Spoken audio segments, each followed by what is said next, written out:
I'm going to start this with a question. Two questions, actually. So who here would like to buy cheap houses? Yeah?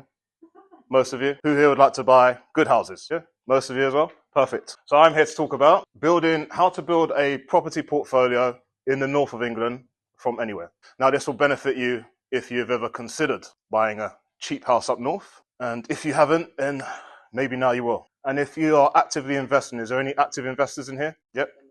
Sam, definitely Sam. Anybody just getting started? Yeah, perfect. Hopefully this will be of value to you all. So today we will be addressing the concerns and dispelling some of the myths. And for the purpose of today's presentation, I've got a very detailed map of England here. And I've drawn a line just so we know where we stand. So we have the north of England, anywhere from East Midlands downwards, technically in the south. So we're going to be discussing the two. Okay. So a bit about myself. It's nice to hear about the speaker. Nice to hear about who's up here talking. So my name is Jared. For those of you who don't know me, I know a lot of you know me in here, or some of you know me in here already. It's a handsome picture of me. It's quite photogenic in this picture. It's taken quite a few years ago. So I'm originally from Surrey, beautiful town in Surrey, peaceful, lovely town. No other town than Croydon.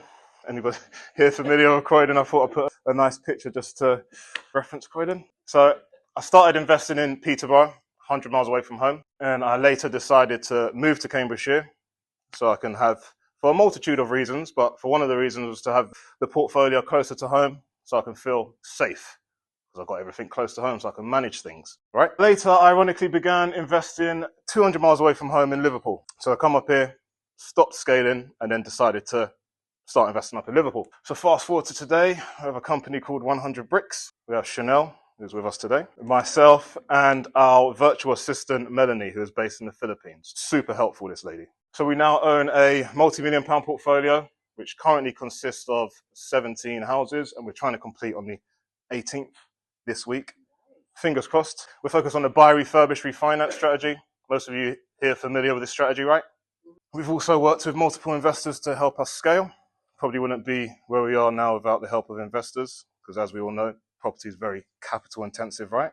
And we also do a side strategy of property auction trading. Anybody here heard of this strategy? It's quite a niche strategy. It's becoming quite popular. It's essentially when you buy properties and flip them straight away to auction without doing any renovations. So it's quite a quick turnaround. Okay, so why build a portfolio in the south, in the north? And why do you buy in the north? So higher rental yields. This one is a given. I think the previous speaker mentioned about it's hard to just to buy a house nowadays and just gross rent and just rent it out as it is. Very hard. So the yields in the south typically somewhere between 2 and 6%, as low as 2 in London. When you start to go up north, you're going 6, 7% upwards, all the way up to 10% on a gross yield. When you live down south, you have no choice but to do developments, BRRs, Airbnb, service accommodation just to make the returns. When you start taking this up north, you turbocharge those returns. Higher capital growth potentially. I'm going to get more into this on the next slide. So lower entry price.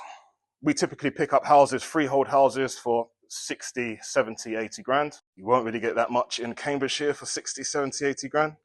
Maybe a parking space if you're lucky. Another reason is hot markets. So something that's quite overlooked if you're thinking about external eyes onto the UK. If you're thinking about long-term safe for capital growth.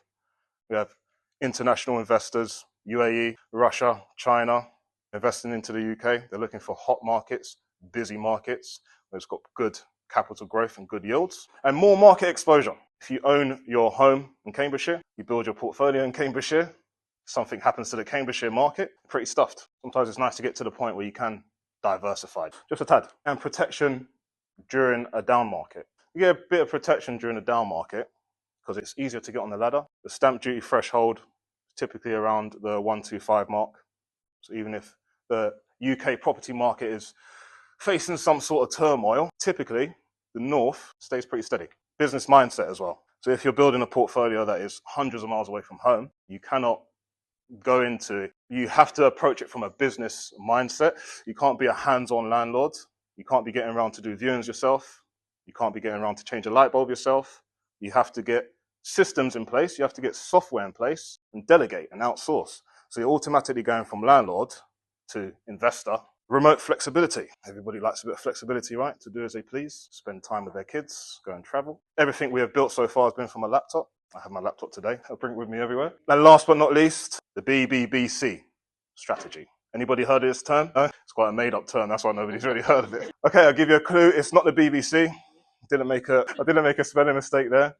So the BBBC, the mentor mentioned this to me in passing some years ago. It stands for buy below build cost. So you're effectively buying houses cheaper than it will cost you to build those houses. If you can pick up a house for £60,000 in the UK, you cannot build a house anywhere in the UK for £60,000. And as we know, price of inflation, everything's just going up. Materials are going up. You still own the land. Even if you buy a derelict house, you own the land, the bricks and mortar, the roof, but cheaper than it will cost for you to build. So we've got the average cost to build a 3-bedroom house in the UK. Quite vague figures here, but somewhere between 126 and £300,000. If you can pick up houses all in, your purchase price, your refurb cost, your stamp duty, your solicitor fees, for less than 126, long term, you're in a good place. So the truth about capital growth. I've done a whole slide for this because I hear all the time from people, I'm thinking about buying in the north, but house prices don't go up as much, do they? We will address it here. So, capital growth is guaranteed nowhere on the planet, no country, no city, no town, right? So what we tend to do, we tend to balance yield, rental yield, and potential capital growth. And we go off real data, not from what Dave down the pub said, there's a development, something's happening here, some regeneration here. Just real data. It's the only way you can assess. It's the only way you can judge the future. I think it's by historic past. I forgot the saying. Slipped my mind. But yeah, here we have some real figures I've taken from some credible sources. I've gone to ONS, Land Registry, Zoopla, just to see how the north is performing, all right? In comparison to the south. So we have a 10-year house price growth, Land Registry. So we have the northwest and the northeast versus the southeast and East Anglia, where we are now. Over a 10-year period, we have a 77% increase, a 65% increase for the southeast and East Anglia. Again, ONS, Office of National Statistics, we have a 79% increase. Their figures are always a little bit wrong. I'm not sure how they get their figures and bounce them off each other. And we have a 62% increase from the south, east, and East Anglia. Over the last, this is the most recent data I have from September 24 to September 25, roughly when I created this presentation. We have the north, so Zoopla has the northwest in the lead, northeast in the lead, same with Nationwide, same as ONS. The north is performing very well. So there we have the house price in the north, they don't go up, it's a complete myth. They go up very well. But Jared, 10 years ago, that was not like that. 10 years, that was not the case. No. A lot's changed over the last 10 years. And here we are today. And London, 10 years ago, was phenomenal. And now it's taken a massive hit, especially places like Kensington and Chelsea. So common concerns and myths. Some of the concerns I hear, somebody says, oh, I want to buy a cheap house up north. I have a bit of a concern, or it's something I'm worried about. I want to try to address what I can here. So some of the concerns, I don't know the market. Quite a valid concern, right? Not really much way around this. You have to learn the market, regardless of where you're investing. Even if you live in Milton Keynes, you've been in Milton Keynes your whole life and you own your home in Milton Keynes, you want to start investing, it's probably a good idea to still learn the market. How are you going to do that if you're hundreds of miles away? You call up agents, speak to different agents, maybe say, thinking about buying a property in this area. Would you mind letting it out for me? What do you think about this area? Some other ways you can do it, but it's not something you can really avoid unless you're partnering up with somebody. I don't have a team there, or I cannot trust.